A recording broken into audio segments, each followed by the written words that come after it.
Okay, welcome pang muli dito sa ating munting YouTube channel. Ngayon ay gusto ko lang subukan natin kung effective ba itong Bearswood Cassie na pang review at titingnan natin kung maganda ba itong pang retouch.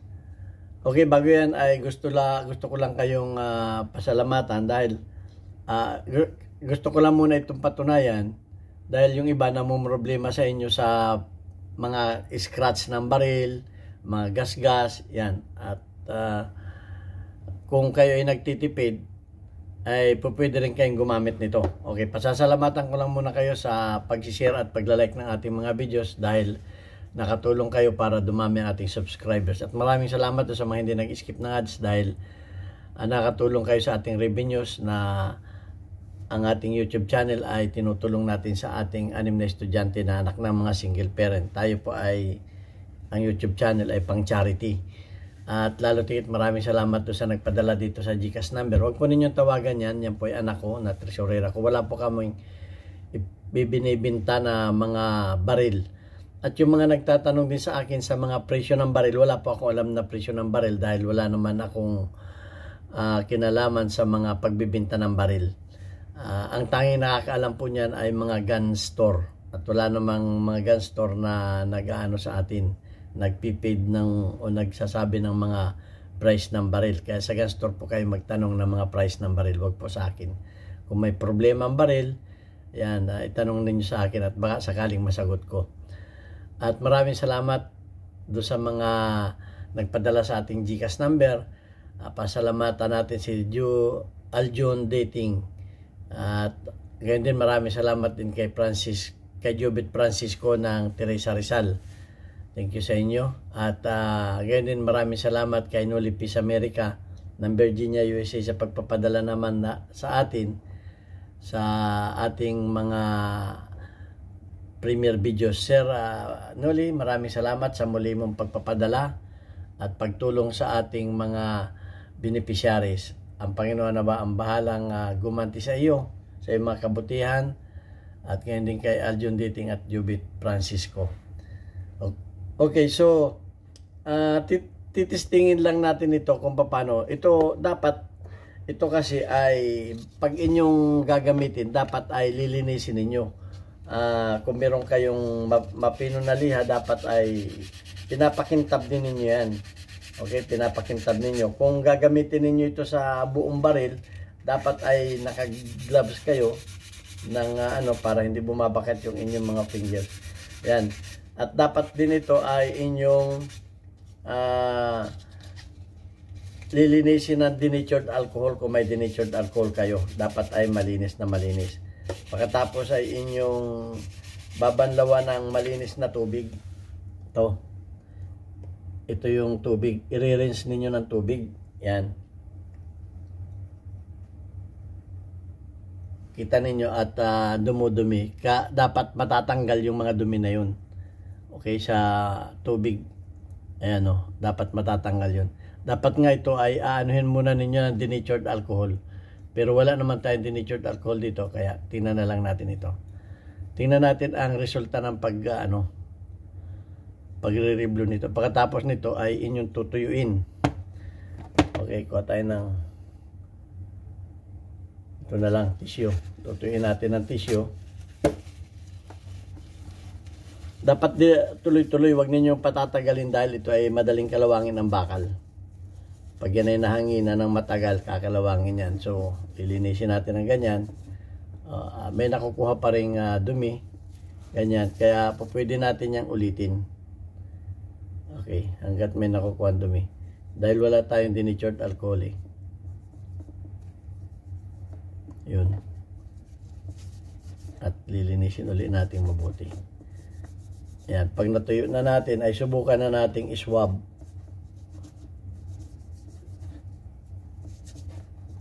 Subukan nating iswab ng kuha tayo ng cotton. Kuha tayo ng cotton at babasain natin ito.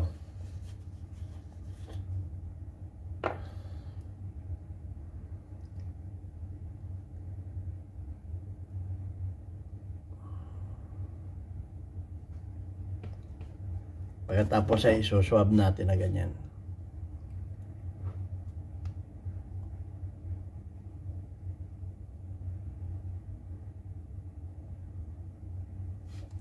Yan, kita ninyo. Ito lang yung parte na iano natin eh.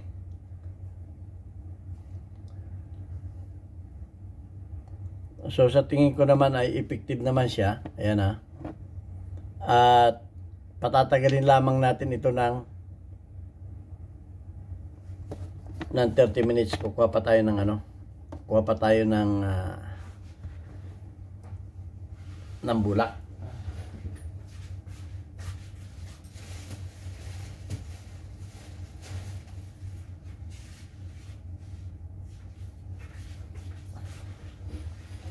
Mga 30 seconds lang ito. 30 seconds. Pa natin patagalin lang natin ng mga 30 seconds. Okay, may 30 seconds na. Ayan na yung Okay. 30 seconds at ating uulitin. Anin ulit natin ng tubig. Kuha tayo ng malinis na tubig. Yan. Babasahin natin.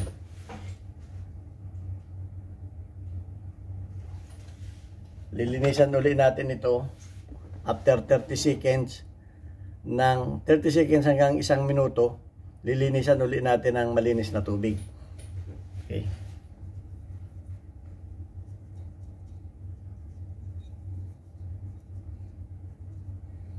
Kung makikita ninyo yan.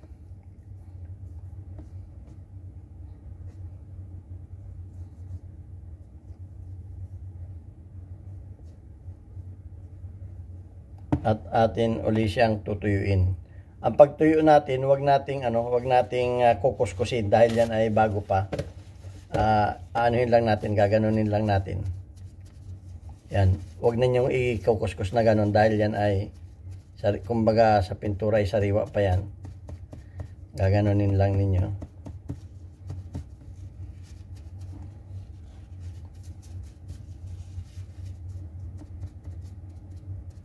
Okay, itong ginagawa natin na ito ay retouch lang ito. Ulitin ko, ito ay retouch lang. At ulitin ulit natin ang lagay. So, pwede nating ulitin yan ng mga hanggang 2 to 3 para mas kung hindi pa masyadong maganda yung niya, resulta niya.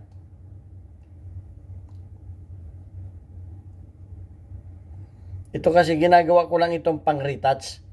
Kasi kung buong baril ay hindi maganda talaga ang resulta pag buong baril. Sinubukan ko na to. At ito ay mas madali, hindi ito matibay. Hindi ito matibay. Sa aking experience, hindi siya sintibay talaga ng mga rebro. Pang retouch lang talaga ko ito ginagamit. Yan. At patatagalin ulit natin yan ng 30 seconds. Okay? At atin muling anuhin yan ng tubig. Pag naka 30 seconds na, atin muling lilinisan ng tubig. Okay, i-rinse ulit natin yan sa tubig pagka naka 30 seconds na. Ayan.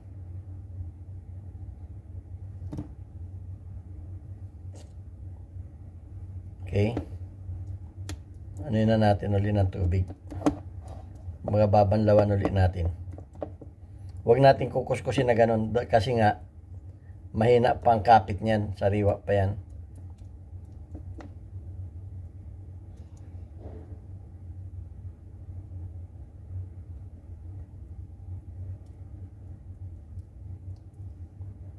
Pwede natin siyang patuluan sa gripo para matuyo siya. Pagkatapos niyan ay atin siyang tutuyuin uli.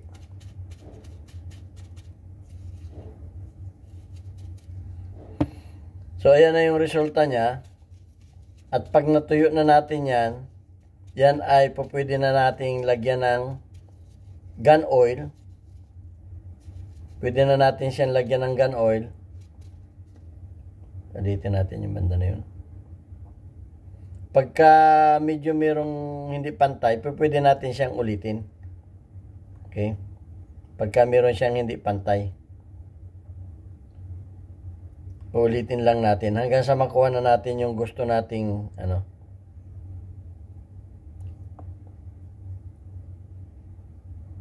Yan. At anuin ulit natin ang tubig.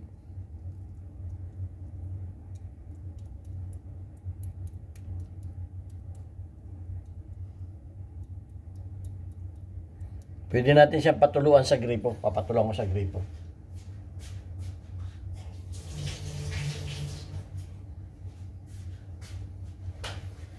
Yan, pinatuluan natin sa gripo. At pagkatapos niyan, ay pwede na natin siyang lagyan ng gun oil.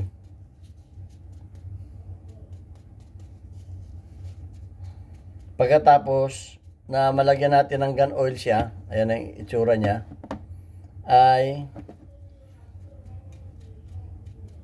aanuhin natin siya ng overnight. Lalagyan natin siya ng langis. Ito na yung gun oil niya. Iwasan natin na kuskusin siya. Anuhin na lang natin. Yan. So, ito na yung ano niya. May gun oil na siya. Ginamit ko lang yung commercial nating langis. Ayan na siya. At iano na natin siya ng overnight. So yan ang resulta. So yung mga namumroblema sa inyo sa pagre-retouch ng baril, para ano, pwede ninyong pwede kayong gumamit nito. Yeah, pwede kayong gumamit nito.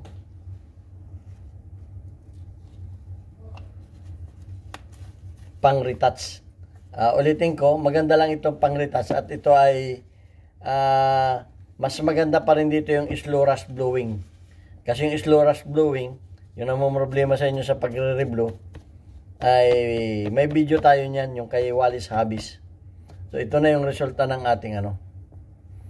Hindi naman siya kagandahan, pero pwede na siya pang-retouch. At inuulit ko, ito ay wag ninyong asahan na kasintibay ng original. Hindi ito kasintibay ng original. Madali magagasgas din rin agad ito. So at least medyo napaganda natin ng kaunti yung sira. Kasi ito ay nag-crack ito sa banda rito.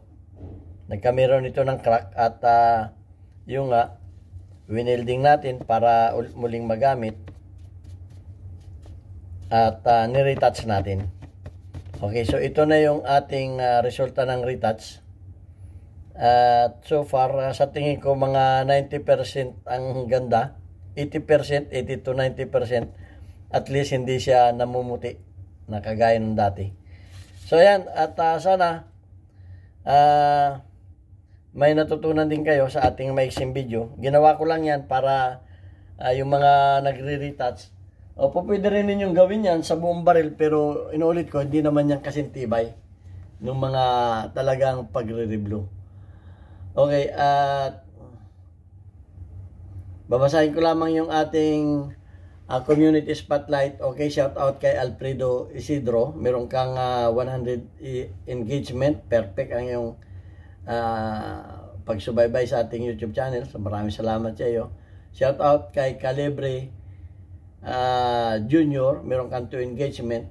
Shout out kay Unico Iho, meron kang 100% na engagement sa ating YouTube channel. Maraming salamat sa iyo, Unico Iho. Shout out kay my_geographic, meron kang 19 engagement. At shout out kay Hansel Evangelista, meron kang 99%, almost perfect. Maraming salamat sa iyo, Hansel Evangelista. At shout out sa mga membro ng One Gun Pilipinas Bulacan chapter, sa mga kasama ni Hansel Evangelista dyan sa Bulacan chapter One Gun Pilipinas. Shout out sa inyong lahat. Okay, at sana may natutunan din kayo sa ating maiksing video. At magtanong lang kayo kung meron kayong problema sa inyong mga baril. Pero pinopromote ko sa inyo yung slow rust blowing ni Wallace Habis. Meron siyang Facebook page at makakabili rin kayo ng kanyang mga produkto sa Shopee. Okay, shout out sa mga kababayan ko sa Pinamalayan Oriental Mindoro. Meron kami diyang bagong Papa Burger sa dati kong machine shop, Alvarez Street, Pinamalayan Oriental Mindoro, sa pagmamanis ng bunso kong anak na si Elmer Jr. Sa halagang 40 pesos, bisitahin po ninyo dyan at meron na kayong masarap na Papa Burgers na buy one take one. Okay, at mapapaburger talaga kayo sa sarap. God bless us all. Thank you very much.